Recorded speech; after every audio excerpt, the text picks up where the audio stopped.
I just want to thank everyone for making time out of their very, very busy day to just kind of hear this college planning workshop hosted by HawaiiUSA Federal Credit Union and the Hawai'i Association for College Admissions Counseling, because it's such a really great turning point in your seniors' lives, in your families' lives. And I think today what we want to do for you seniors and families as well is mainly do a review of the college process, because you probably was hearing the same thing for the last 3 years, and here you are in your fourth year, senior year, wrapping things up. So what we're trying to do is mainly just a summary of college awareness, but we're going to spend a lot of time talking about financial management, because I think once you are off to college, you are you're going to be introduced to credit cards, starting a bank account, having to make decisions on what you can do with your scholarship money, things like that. And so we are going to spend a lot of time on that. And Alexa, to answer your question, I will make this into a PDF and we'll post it on our HACAC website, hopefully also on the HawaiiUSA Federal Credit Union website as well. Thank you for your question. So let's dive into this. So a lot of times what we're going to do is, for this particular piece, it's a lot of review, a lot of self-reflection. And so for your seniors out there, just to let you know, this is kind of your different options when it comes to college. And so you may hear stuff like 4-year community college, things like that. These are all your post-high options.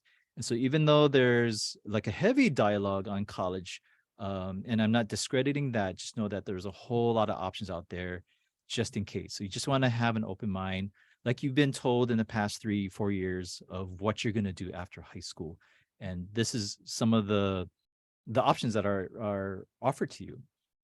And when you think about like why you want to go to that next step, these are larger conversations you want to have with your counselor, your family, even now, like now that you are perhaps finalizing your college list. It's looking at these things and really asking yourself, why am I going to college? I mean, the ultimate part, you want to be engaged in this whole process. Me having maybe one foot in high school and also here being at the college, a lot of times we see students who thrive are the ones who are just engaged in whatever that they're doing, whatever degree that they're pursuing. The ones that tend to falter are the ones that are kind of on the fence, not too sure, not fully engaged. So that makes it a little bit of a challenge of, in their minds, thinking like, why do I need to take math? Why do I need to take history? Why am I signing up for science? And so these are, again, larger conversations to reflect on.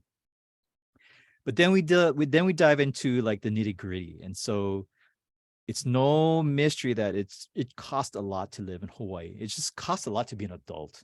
And so you want to have this kind of somewhere when you're thinking about how you're going to navigate through college. We talk a lot about with our students, priorities versus sacrifices, like what it's going to be your priority and what are you going to sacrifice to reach those priorities. And then if it's, say, here, like living in Hawaii, there's certain sacrifices that we may need to make. And so again, larger questions to reflect on.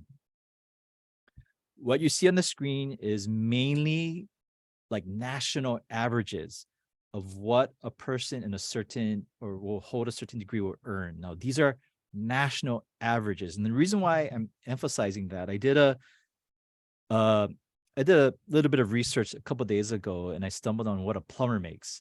And it's pretty amazing. And I believe a lot of it is just credentials. It's not so much a college degree. And so kind of just use this as a frame of reference. Again, just mainly talking points with your family and friends, just to kind of grab or have that larger discussion on like what it means to college.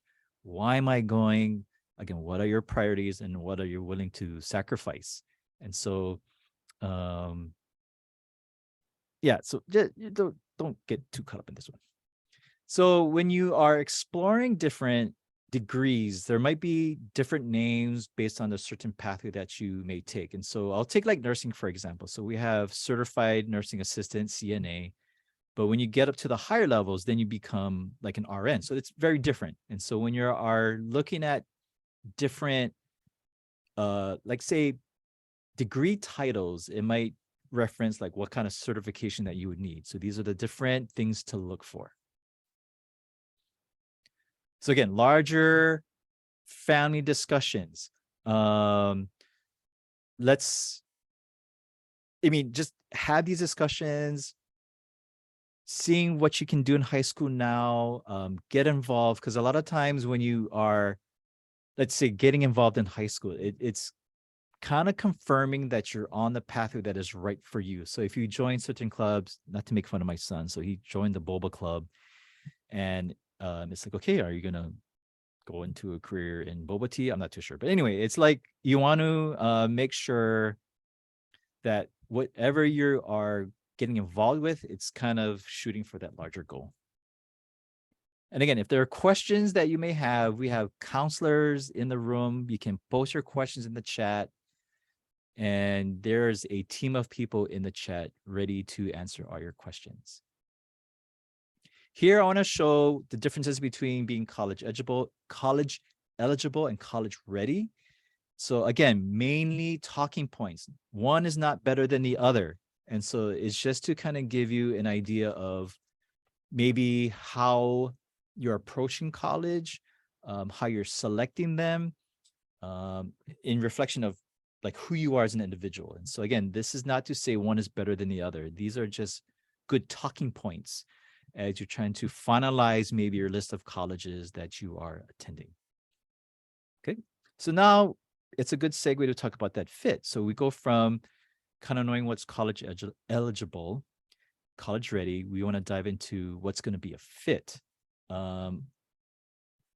For a while, I was working in San Francisco, and when you work in California, a lot of the schools students want to go into, your UCLA, your UC Davis, your USC, stuff like that. But the questions we were always asking them is, what is going to be the fit? And so for this one particular student, maybe it wasn't a popular college, but San Jose State was a fit for him and he just loved it. So you want to look at the fit. So then you dive into what you want to have and what's maybe nice to have. And so going back to that priority versus sacrifices, you really want to either maybe jot down a list, write it down, think about it, and reflect on your list that you put down for yourself as far as your colleges go, and then tell yourself, what are the must-have, what are the nice-to-haves, and then kind of say what you see on the screen, what is important. And then I think that's going to be not so much of a deal breaker, but maybe if you have like a list of maybe your college list is super long, maybe that will help narrow it down. So this is a good exercise to have. Then reflecting on your learning styles and looking at the types of colleges. You just want to just really hone in on what the degree, or not the degree, but what the college is like.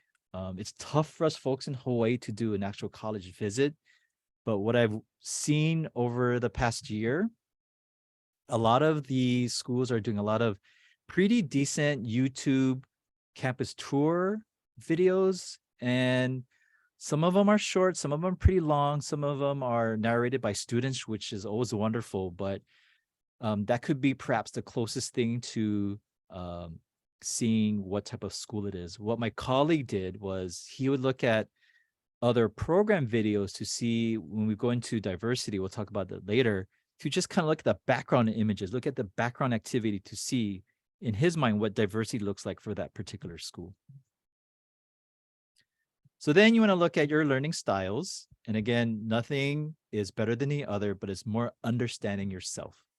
And this is maybe something when you are reaching out to the colleges that you're interested in, is talking about this, like asking them, what are your classrooms like? How big are your lectures? Or do you have service learning? Things like that. And so this is kind of getting into, does that school have instructions that matches your learning style?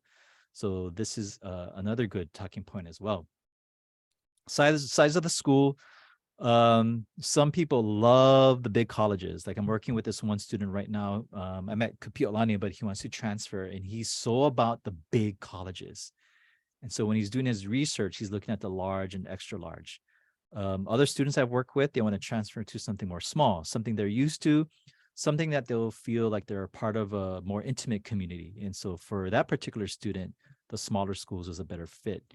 And so kind of, again, mining through their enrollment data, trying to find out what's big and small. would be very, very helpful in your selection process. And these two, like you want to look at what majors they provide, access to resources, things like that.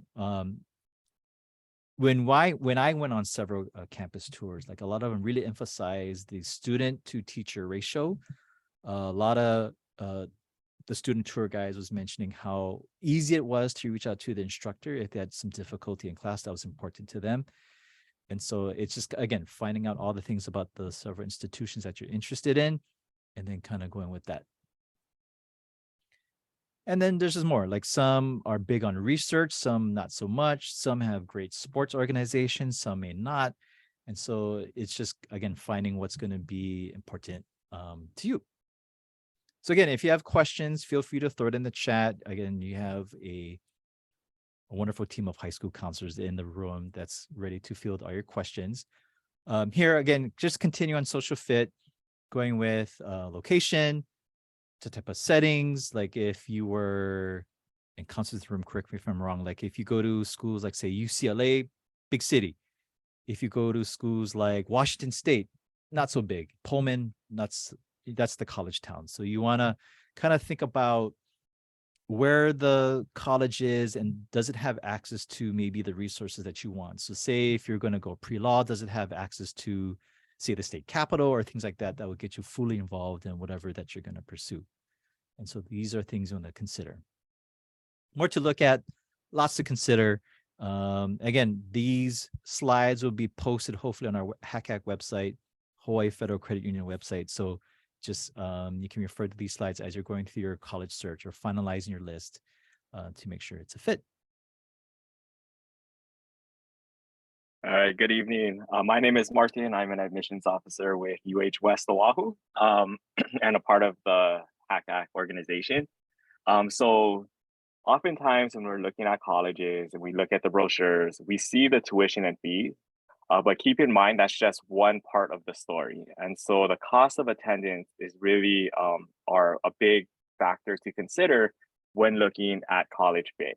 And so the other factors to consider on top of your tuition and fees would be room and board.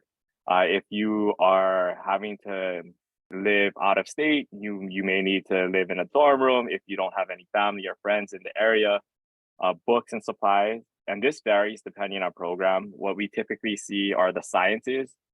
Their textbooks tend to be costly compared to some of like the social sciences. Personal expenses, you are living, you still will carry personal expenses as a college student, and then transportation. So whether it be a bus pass or if you are planning to go out of state, how much is the airfare?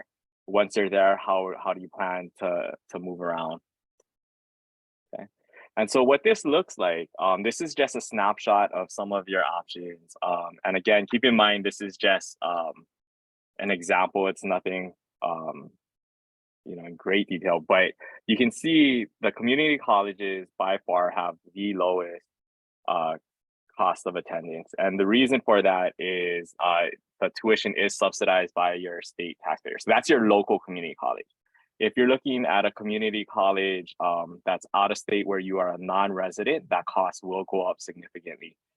You can see that the local public four-year institution is more expensive than your community college option, but it is still very affordable. Shameless plug, that tuition and fee for that year is not UH West Oahu. We are much more affordable than that, just saying that. Okay, and then the Continental Public four-year, you can see it starts to get much more expensive.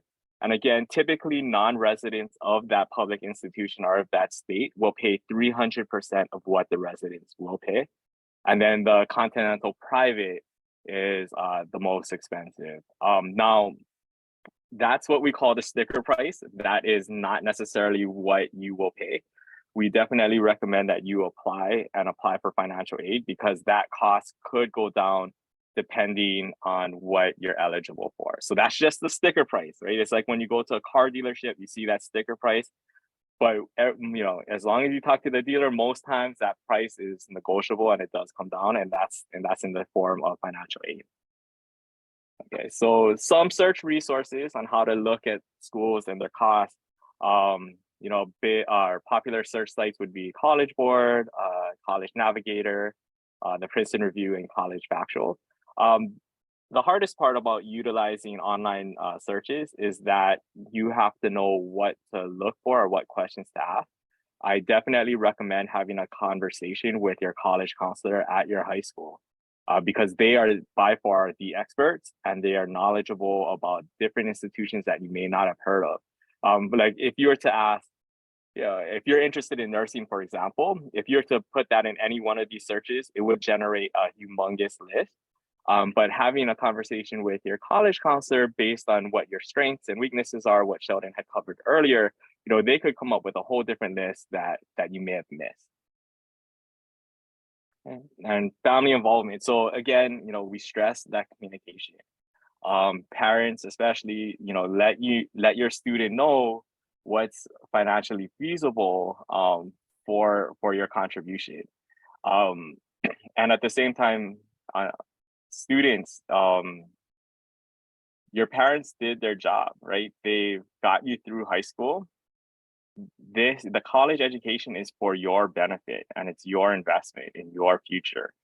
So you definitely should be researching scholarships or have research scholarships.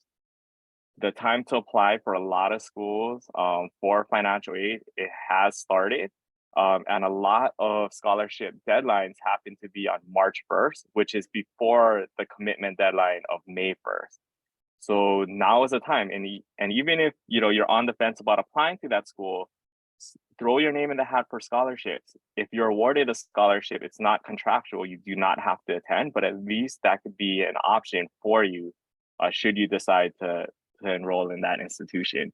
But financial aid or scholarship deadlines are firm deadlines. If you miss it, then you'll have to wait out until the following year. So just be mindful of that. But again, this is a family conversation to talk about what's realistic based on your situation or circumstance.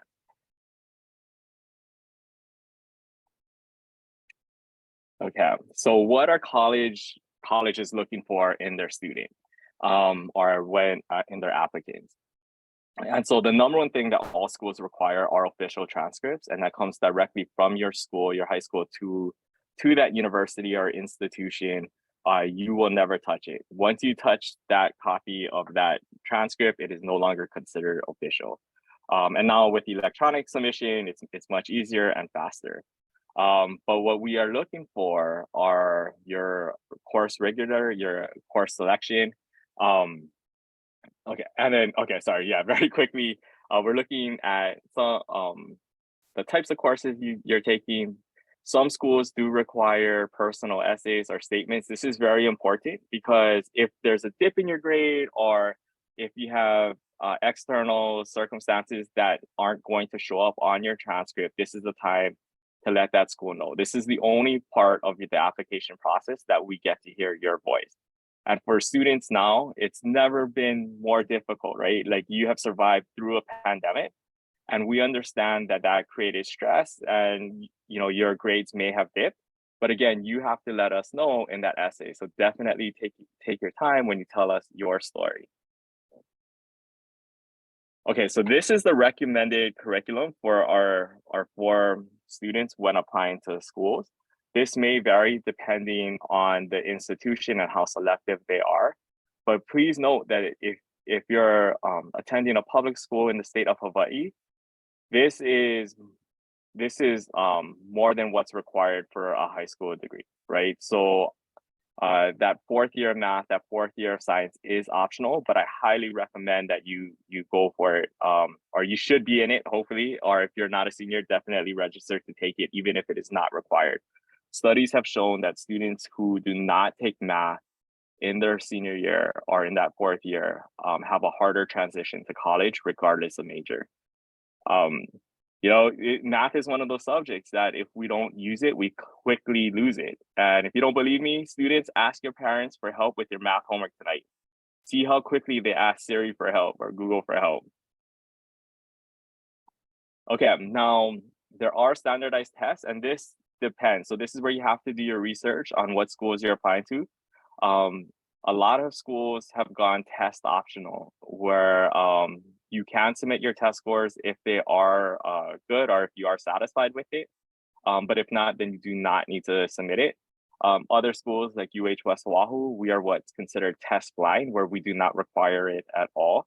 But there is benefit to taking it. So even if your schools that you're applying to do not require the standardized test, I definitely recommend that you do take it, because there are scholarship opportunities that can result in your test scores. And then again, you never know, like if there is a school that you do decide to apply to and they require the test, if you haven't done it, then that's a missed opportunity.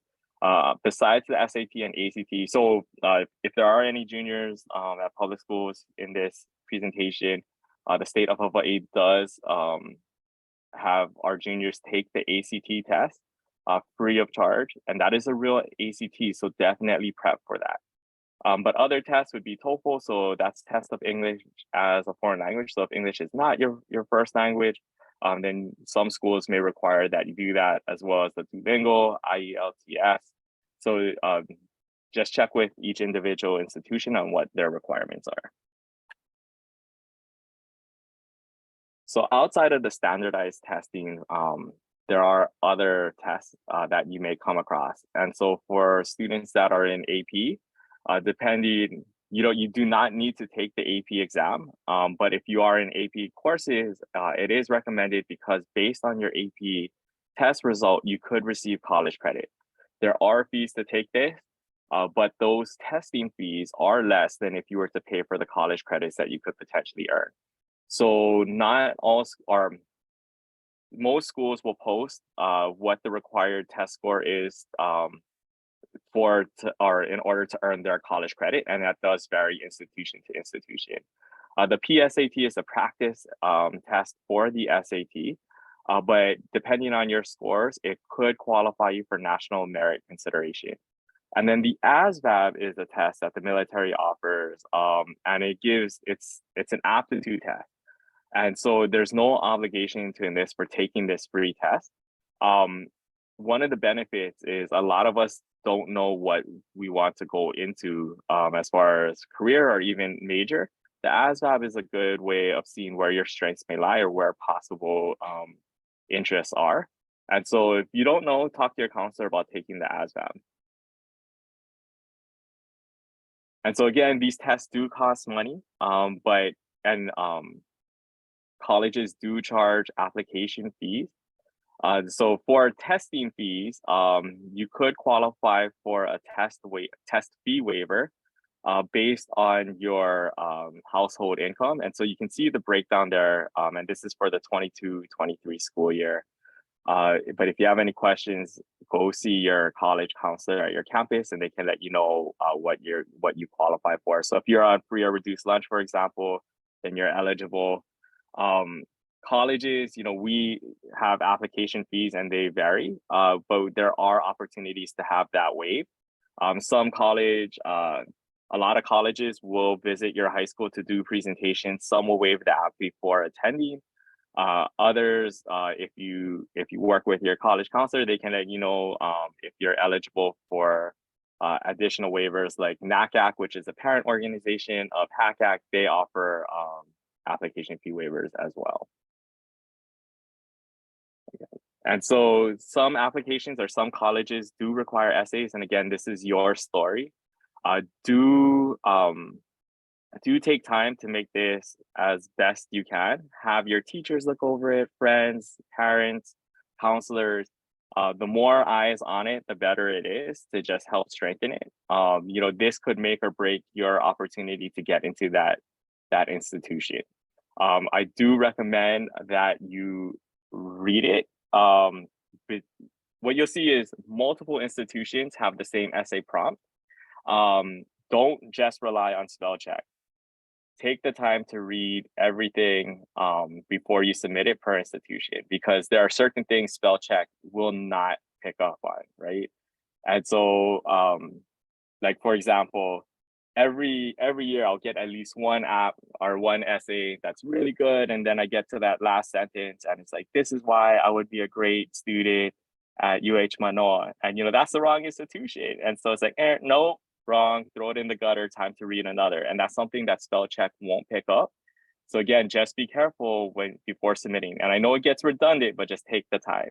And so again, this is your voice. This is the time to tell us, why are you interested in attending our institution? What motivates you? If there was, any barriers that you experienced during your academic career, and that as a result, you didn't do as well as you could, this is your time to let us know. And a lot of institutions want to work with you, to see if we are a good fit, right? And so this is your time to advocate for yourself. So some schools do require letters of recommendation. A lot of scholarships do. So when you approach your counselors, our teachers, coaches, community members, or advisors, ask early. If you wait until like a week or two, that's not early, right? Because they're getting these requests from hundreds or a lot of students. And so the earlier you ask, the more time they can commit to writing your letter of recommendation. We recommend that you provide a resume or brag sheet with it, because it'll help them to write a deeper and fuller letter of recommendation. And know who you're asking. Make sure you have a good relationship with that teacher or counselor. I have received not letters of recommendation where the teacher would say, Martin is a great student, but he tends to be talkative in class, or whatever. So again, know who you're asking. Ask early, provide them with a resume, so that way they know more about you, and then they can provide a greater depth letter when submitting it to that institution.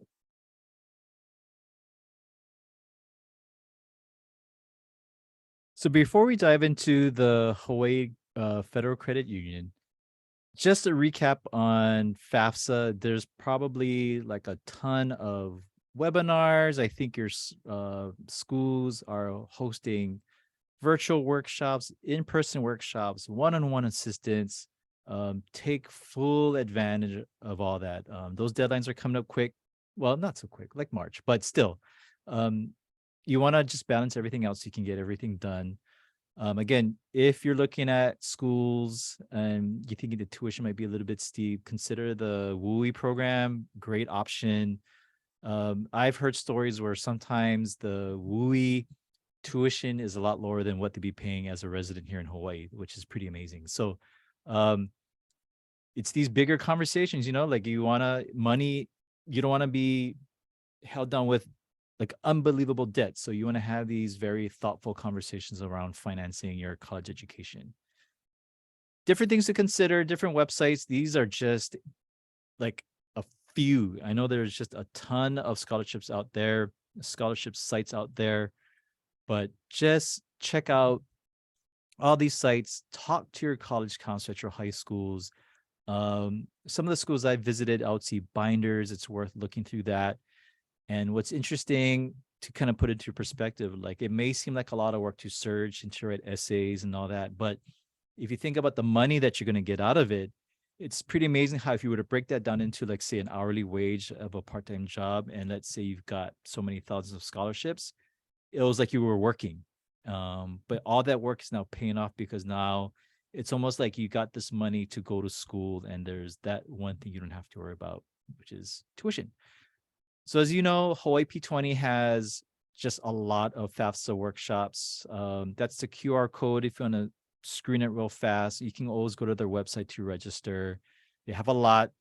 It's very detailed. It's very good if you are just want to go line by line and get some of those questions answered about financial aid. So again, you can always contact us. That's our email address, Hawaii Association for College Admissions Counseling, HACAC. And I'm going to hand it over to the HawaiiUSA Federal Credit Union, because as seniors, you are going to be borderline adulting, which is having to do with balancing your budget. And credit cards and all that may seem exciting, but they're also very very dangerous. I'm going to hand it over to Stacy from HawaiiUSA Federal Credit Union. And Stacy, it's all yours. Hi, good evening, everyone. Aloha. Hopefully, I don't throw Sheldon off too bad, but I wanted to go rogue just for a quick second. And before I jump into our content this evening from HawaiiUSA, I just wanted to ask if you guys could take a quick second and use your chat emojis or reactions and just hit any of them to let me know how many of you out there in the audience, students, currently already have either a credit union or a bank account somewhere. So I'll give you a sec just to throw some reactions up there. I see Angela, awesome. Let me see, I've got to open up my screen a little bit. Okay, awesome. I see some thumbs up happening. Okay, great. So that's really just going to help me gauge to see like where I should, spend time talking with you guys. So before I jump in, as you can see, there's a little bit of a video there. Just wanted to share with you folks this short video, give you a glimpse into who we are, why we're even here, why we took the time to sponsor and participate with HACAC. For us at HawaiiUSA, we're here to help you, the students, and your families, your parents, your siblings, your grandparents, all the people who are going to be a part of this journey, this next chapter in your life. And we're really here to help make this next step, this next dream for you come true. So real quick, short video. We're going to meet someone by the name of Kelvin Naito. He is a current medical student and one of our HawaiiUSA members. And we just wanted to share with you his experience. So take a listen.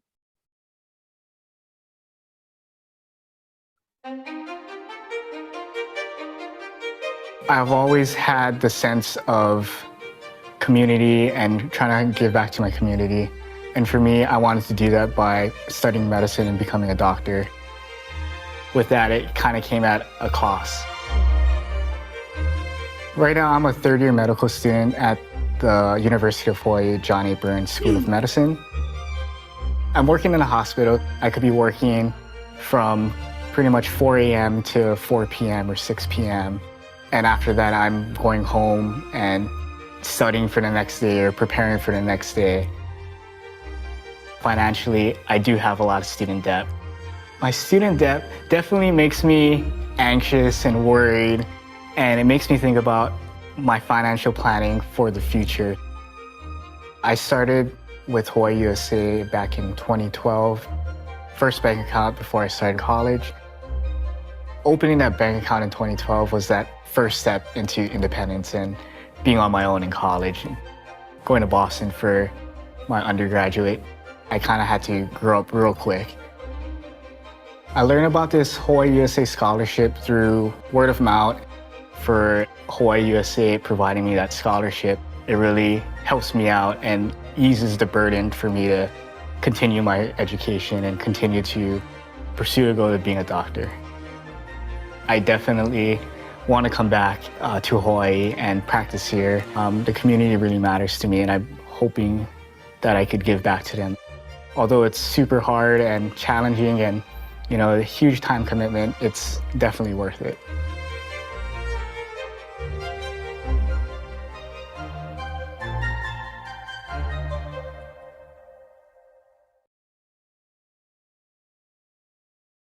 Awesome. So just again, a little bit about, who we are, Kelvin's story. We have so many of our members who, like you, are either just getting ready to start on their journey, are in the thick of it, or maybe came out on the other side and are now moving on to different dreams that they have, like home ownership and things like that. So just to back up a little bit, my name is Stacy Rosa. I'm the Community Partnerships Manager for HawaiiUSA Federal Credit Union. Been with this amazing organization now for 15 years. And just to kind of give myself a little bit of street cred, you guys might be wondering, okay, who is she and why is she the one talking here at this college workshop? So for parents, just wanted to let you know, I have been where you are and I'm currently sitting where you are again.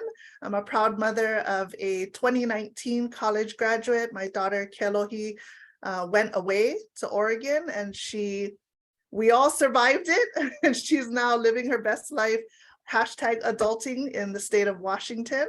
And I now also have a sophomore, Kamalie, and so we're about to do it all over again. And I'm so thankful we've done it once because we had a lot to learn that first time. So what I hope to do this evening is just share with you folks some real quick and easy smart money management tips, answer your guys' questions you might have, and maybe just open your eyes and your ears to some things that maybe you didn't quite consider or didn't think about as part of your college journey. And I'll try my best to make it relatable and share some real life stories, much to her embarrassment, probably. So first and foremost, one of the things that we encourage at HawaiiUSA is get yourself a checking account, right? So I asked in the beginning, how many of you have a credit union or a bank account?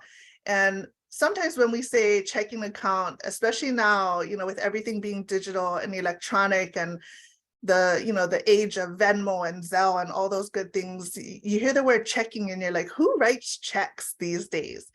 But the fact of the matter is you really do need a checking account as a way to transact. Little known fact, not everybody realizes this, but when you think about different types of accounts that are available to you, there's generally the two most popular ones you'll think of are a savings and a checking. And a lot of times people have a savings account. Most of the time, if you're fortunate enough, maybe your parents or grandparents started one when you were born, and now you're gonna get access to it as a young adult. But in the world of banking and finance, when you have a savings account, it's not meant to be a transactional account. And what I mean by that is it's not meant to have you do a lot of in and out and business conducting through it. So if you think about things like, well, I pay my friend back through Venmo, or, I pay for my Starbucks using the app. If you think about it, all those types of things, without knowing that it's happening, you actually should be running those things through a checking account, because there are a lot less limitations on what you can do with a checking account. Those are designed to be in and out, high movement, a lot of action type accounts, again, versus a savings where it's really meant to have money, set it in there and forget it, right? And build it up as a savings account. Yeah, so, even things like the peer-to-peer, the Venmo, the Zelle, the PayPal, all those things, if you are planning to utilize those, as you move forward in life, you do have to have a bank account or a credit union account somewhere in the mix. There are very few, I don't know of any myself, but there are very few that you don't need an actual account somewhere that you can funnel those transactions through. So for us at HawaiiUSA, just a little bit of specificity to how we run our accounts at the credit union. As of the age of 15, if you have a valid government issued ID, so a state ID, a passport, school IDs don't count, they have to be issued by the government. But for us to open an account by yourself, you have to be the age of 15. I would highly, highly recommend, even if you don't think you want to have mom or dad on the account with you and you want to be that young adult and do it on your own, I highly recommend, especially if you're planning to venture off, either away from Hawaii onto the mainland or international, or even if you're just planning to go to UH Manoa and you happen to live in Mililani or Ewa Beach and you're gonna dorm and try to live on your own on town side, I highly recommend, at least in the beginning, that you keep someone joint on your account. And it's for a very simple reason. You never know when you'll need that little extra help or there will be an emergency. And by having mom, dad, someone on the account with you, you really are just building that safety net for yourself to have access to getting help. If you have nobody on the account with you, you're really kind of stuck. And so, yeah, just a friendly tip there. As much as you don't want to at first, make sure you've got someone on there joint with you. And then as you get more comfortable managing your funds and you're feeling good about where you are financially, you can always open up a secondary or, open another account and have that one all to yourself. All right, next slide. So what do you want to do? You want to get a free debit card, and you want to get that debit card now, So a couple of things, you know, even prior to the pandemic happening, debit cards they're generally not immediate, meaning when you want a debit card or you want to order a debit card, it does take some time to come in. And so, you know, students, parents, what you don't want to do is you don't want to come in on a Tuesday right before you're about to fly out to take your student to their college on Friday and say, hey, they're going to need a debit card, and try to order one. Because what's going to happen is you're probably going to hear that'll take about 7 to 10 business days, and then it'll be mailed to you. And so you really don't want them to start off on that foot without having access to funds. The nice thing about debit cards, and this is very different from a credit card, that's a whole nother workshop that maybe we can do for you folks. But you know, the big things with debit cards are they give you access to your money in a variety of ways. You can access funds to make payments. You can access cash through ATM machines. You can access cash through cash back. So if any of you have ever been to a supermarket and let's say you need 20 bucks because you're going to go to a party that night, you stop by and you grab yourself a Starbucks coffee from the local supermarket, and you can get cash back. So your Starbucks coffee is $3. Swipe that debit card, you ask them for $20 cash back. And it's like using an ATM, but through the register, and there's no added fees for that.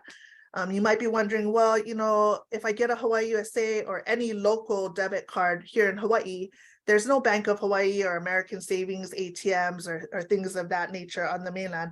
Well, we have some really great features to our credit card, or excuse me, our debit card, which allow you to gain access without having to worry about paying fees when you're using a non-HawaiiUSA, non-Banco machine. So let's see, make sure I hit all the points on that one. I think we're okay to move on, Sheldon. Let's see. Yeah. So another great tip for you folks, mentioned, you know, the digital era. What you want to do is you definitely want to take full advantage of the digital banking features of your online account. I don't know if you folks have ever, you know, experienced this. Maybe mom, dad, you know, the adults that are on the call right now, maybe you've had this happen to you. But, you know, for me, when I first started traveling as a young adult, I didn't know that you had to tell your bank or your credit union that you were going away. In hindsight, it makes total sense. The bank thinks I'm here in Hawaii and my card's being swiped at Disneyland in California. They're going to block it for fraud. And I'm on the mainland stuck without being able to use my debit card. So digital banking offers you that convenience of being able to really manage and control how your access to your account is managed. You can do things like if you forgot your debit card in the gas pump and you drove all the way back to your college dorm and you're like, oh my gosh, I left my card. You can log on to your online banking and you can lock it, shut it down immediately. And no matter if someone got a hold of it or not, if they're trying to swipe it, it's going to go ahead and it's just going to decline right away. Versus if you had to wait until the next business day to go in and file a report and all that good stuff, chances are in that day or two that passed, someone might have gotten a hold of it and unfortunately racked up some charges.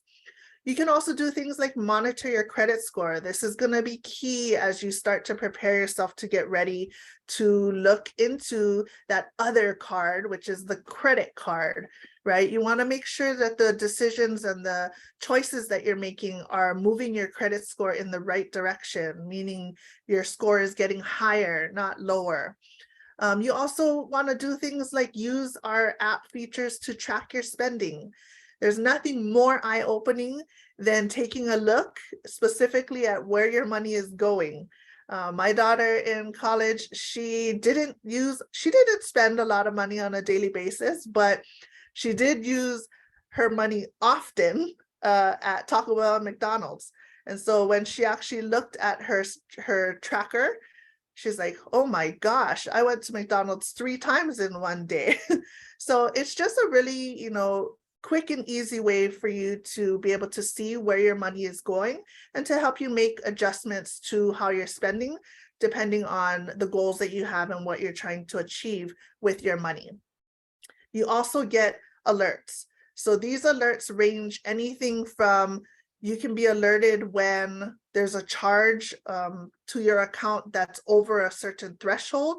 So if you're someone who rarely ever spends more than $50 at a time, you can set it to alert you if anything comes through over 50, because you yourself know that's unusual for me. So if there's something coming in at $100, it might not be me, it might be fraud. I want to be able to take a look at it. And if it is you, maybe you decided to treat your friend to a gas tank full, you can always just say, you know what, that is me. Thanks for the alert. Don't worry about it. It's me, all good. And you don't have to worry about anything happening to your account at that point. The don't for this tip is don't share your credentials. Now, parents, close your ears, because I'm going to tell your kids to disobey you for just a quick second. And I mean well by this, but don't share your password. Don't share your password. Don't share your PIN. Don't share anything that gives anyone access into your account. There's no reason for you to have to share it. If for some reason, let's say you have that joint account with mom or dad, and they need to be able to go in and check on something, because they're joint with you, they will have their own set of credentials, okay? They're gonna be able to look at it, and they'll be able to have access to see the things that they are attached to. I'll give you guys an example. For my daughter, she and I share her checking account. I'm on her checking account, but I'm not on her savings account. So if she had given me her credentials to log in as her, I'd be able to see everything. I'd see everything she'd see, her savings, her checking. I'd see everything as if I was her. But because she doesn't give me her credentials and I have my own set, when I log in, I only see what I'm on. So I only see her checking account because that's all I have access to. I'm going to go off of the financial world real quick and just share, because this is something I didn't know. So parents, maybe you can just have it in your head, be prepared for this, so it's not too much of a shocker when it happens. This same concept of not sharing credentials extends into the world of college. And so when it came time for checking on grades, checking on tuition account, all that good stuff, you are not the student. Your child is the student, and it is their information, it is their account. And even though you might be paying the bill, you will not have access to see it. So again, open conversation, family conversation, you want to know something, ask your student, because yeah, just friendly tip. I got a little upset when I first learned about that, and I was like, what do you mean? I'm the one who pays the bill every month. How can you not tell me what grade she's getting? And they said, you are not the student. If you want to know, you need to ask the student. So same concept here with sharing of credentials. All right. Going back to what we were talking about, paying, don't pay fees to withdraw your cash. Okay, so use ATMs and use cashback services. So again, you're not going to find a Bank of Hawaii machine in Oregon, in Boston. You're not going to find, a Bank of Hawaii or a HawaiiUSA machine because they just don't exist up there. What you will find are, the Wells Fargos or the USAAs, or if you're a credit union member, what you can do is you can look in your community surrounding your school, and you can identify all the different credit unions that are in your neighborhood. And for several of us, not all of us, but a good chunk of us, we participate in what's known as co-op or shared branching. And basically what that means is, by being a member of our credit union, another credit union on the mainland will service you as if you were their member. So they will provide you access to your account. They will provide you access to get money. They'll take your deposits. There are some very minimal restrictions to it, but overall, it's a great feature. And it's actually a service that can be found globally, not just Hawaii and the mainland. And so you really should not be paying fees to withdraw your cash. You might think, oh, I'll just pay the $2.75. Well, $2.75 every time you take out $20, adds up real quick. And that's all money that should be staying in your account for you. The other nice thing with HawaiiUSA and our cards is we have debit cards and accounts that are specifically set up where if you do get charged a fee, or you do use a machine that charged you a fee, based on the type of account that you have. So for instance, for us, we call it an eLife checking account. Those accounts, you can use those machines and be comfortable knowing that you'll get that feedback. We as a credit union, as long as you've met certain requirements on your account, you're utilizing our e-statements, you're utilizing your debit card.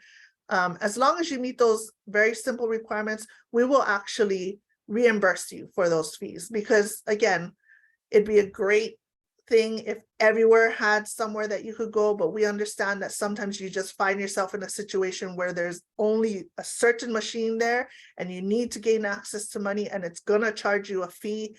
You can rest assured, you know what, I'll take the fee today, but HawaiiUSA will reimburse me at the end of the month. All right, last tip, you do want to start building credit. Okay, so we talked about this just a little bit. Right now, your goal is to get comfortable managing your money. Stick with the debit card for now. Be prepared, learn how it all works before you start using credit. I will say though, as a parent, it was very comforting for me to know that my daughter left the nest and went very far away from us and had access to a credit card. It was something that we set up for her before she left, because it's just that much easier when you're all physically together. Starting off, not sure if you guys are aware of this, but again, little life lesson, life tip for you parents. Legislation law was passed where now students or young adults cannot have access to a credit card by themselves if they're under the age of 21. They will require a parent or guardian to be on the account with them. So again, if it's something that you feel your child needs or would benefit from, it'll make you feel a little bit comfortable knowing that they have access to it for emergency situations. I would definitely look into getting that squared away well before they're about to leave. But again, having those very powerful, very honest and truthful conversations about what is a situation that you're going to want to see them using that card for. It's not for pizza, is not necessarily an emergency versus a flat tire and needing a tow job. So things of that nature. But again, as you're going through your young adult life, these are all, you're taking baby steps and you're planning for your even greater future beyond college. And so what you do now is really going to affect what you're able to do later. So if you have the goal now is to go to college, get your degree, after that, the goal will probably be, if you haven't already, to maybe purchase your first vehicle on your own. After that, generally look into housing for yourself, being able to purchase a home. All those things are going to need you to have good, solid credit. And so start now and manage it wisely now so that as you move through life, you have a great foundation and you're not starting, from behind the curve. Let's see. Okay, now the good stuff. So this is something my daughter was very fortunate to benefit from HawaiiUSA's scholarship. We offer 20 scholarships each year. Each one is valued at $2,000. What you want to pay attention to is that it is open to high school seniors. So most of you on this call are seniors. You qualify, check that box. You have to be going either into undergraduate or graduate school. So if you guys are here and you're considering going off to college or staying home for college, check that box too. So the last qualification would be that you would need to be a HawaiiUSA member for at least 12 months in order to apply. If you're not already a member, I'd suggest you become one soon. One of the great things about our scholarship, again, from personal experience, one of the great things about our scholarship is that the $2,000, when it's awarded to the student, it's payable to the student.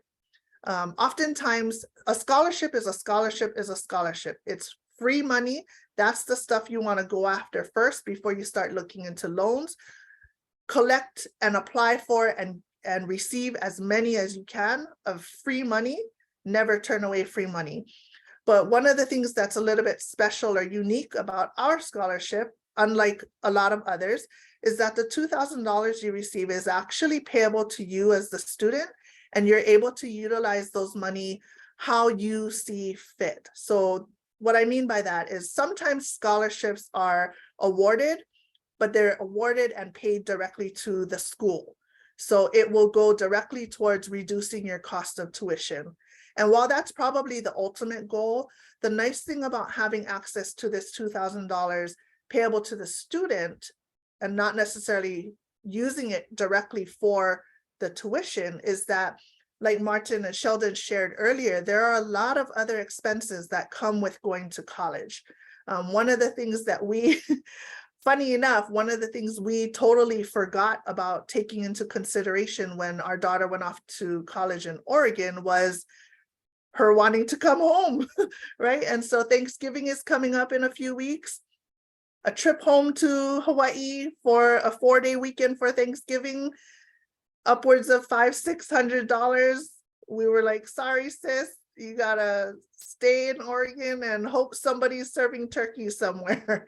But it can get very expensive. And so having access to that money that your student can then put aside and have for those types of, either forgotten or expenses that maybe pop up that they weren't expecting, it is really nice to have access to that. And so even things like for my daughter, part of the reason she chose the school that she chose in Oregon was that they had said, it's northern enough that you will experience the seasons changing, which you don't have in Hawaii, but you don't have to worry about snow. It doesn't get that cold.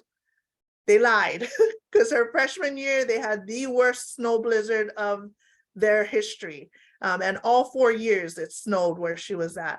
And so again, access, she wasn't expecting that. And so having access to either the money from her scholarship or the emergency credit card that we had gotten to her, she was able to go and purchase herself some real deal weather, snow appropriate clothing to help her get through that winter. But yeah, so if you haven't already, keep your eyes open for our HawaiiUSA scholarship. Our application period usually starts in December, runs through about March, at which point we'll notify if your award, if you will be receiving an award, or December through February, excuse me. And we post that up on our website. And I believe as a participant of this workshop, we will be able to follow up with you directly and let you know when that goes live so that you can go ahead and apply for that. Lastly, just wanted to talk real quick about filling the funding gap. So, what is that talking about? Well, it's after you've gotten, your family support, after you've exhausted all of your scholarships that you've received. Sometimes there's still a little bit that needs to be paid. Sometimes there's still a lot that needs to be paid.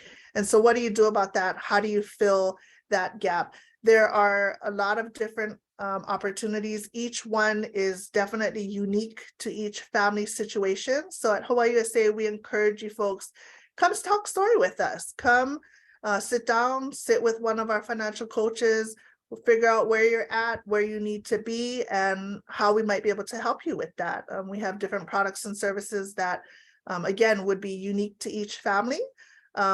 But if I can leave you guys with one last tip that I really stand behind now, as I'm about to embark on my second college student, it's really having those conversations that are very open, honest, and truthful from the beginning.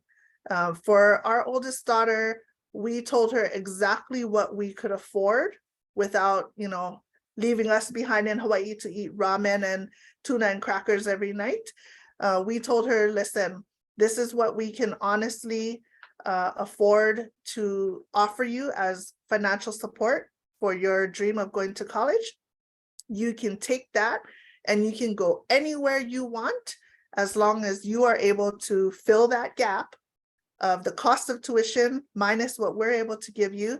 And if you can fill that gap with scholarships and free money, have at it. And she did just that. It's very, very critical to have those conversations. And, you know, there is nothing wrong with filling the gap with loans or other types of resources, but it all just comes down to having that honest conversation. There's nothing like getting your heart set on a school only to find out in the end that it's just not going to be attainable financially. And so have those conversations early on, be open, honest, and truthful. You know, kids, be respectful of what it is that your family is able to support you with. Be thankful, and really just hit the ground, hit the pavement, and find all those other free monies that are out there. When you guys get this slideshow presentation emailed to you or find it on the website, go back to those slides that had those websites, Hawaii Community Foundation, Kamehameha Schools, or Pauahi. Look for all those opportunities to get some of that extra money. And again, this is your journey. This is your dream. You have the power to make it come true. So if you guys have any other questions, anything specific that might be related to financial wellness, finances, anything you think we can help with at the credit union, please, you know, scan that QR code or hit us up at that contact us email. And, you know, if you happen to have a different question and it's more to do with college stuff, no worries. I'll share that over with Sheldon and the team. Make sure you guys get the answers that you guys need. But that's it for me. So I'll turn it back to you, Sheldon. Thanks so much, Stacy. Thanks so much, Martin. Thank you, everyone. If there are any questions for the group, for those who are here, there's just a wonderful team of people with just a ton of resources ready to share. Feel free to throw it in the chat or feel free to unmute yourself. If not, these slides, I'm hoping we can post it either on our HACAC websites for sure, and maybe on the Hawaii Federal Credit Union website as well, HawaiiUSA Federal Credit Union, as well as the videos. So this video will be posted too. And so for your other friends and families who may have missed it, just let them know that there will be a reposting of this on either of our websites. But thank you again, everyone, for spending your evening with us. We'll hang around for a few minutes, but thanks again, Stacy, HawaiiUSA Federal Credit Union, Martin, shout out UH West Oahu. I'm Sheldon from KCC. Thank you for coming. Enjoy the rest of your evening. Have a good night. Be safe out there.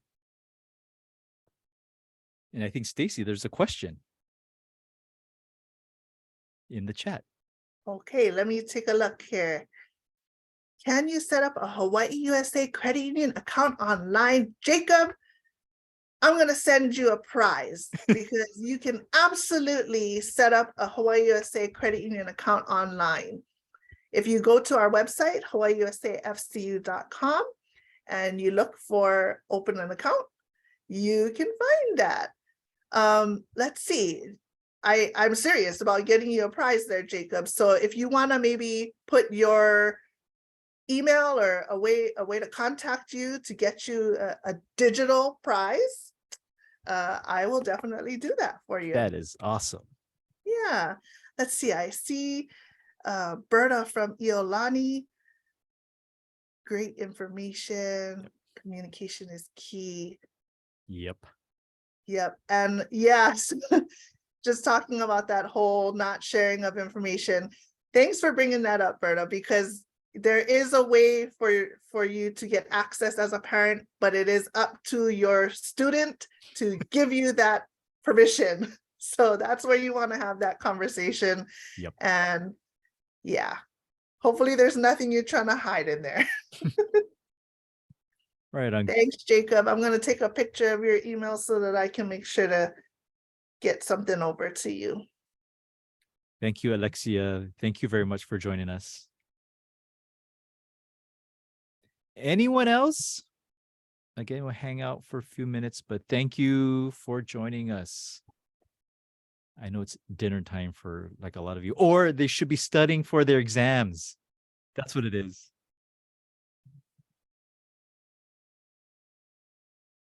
All right, I think now would be probably a good time to pause. Recording.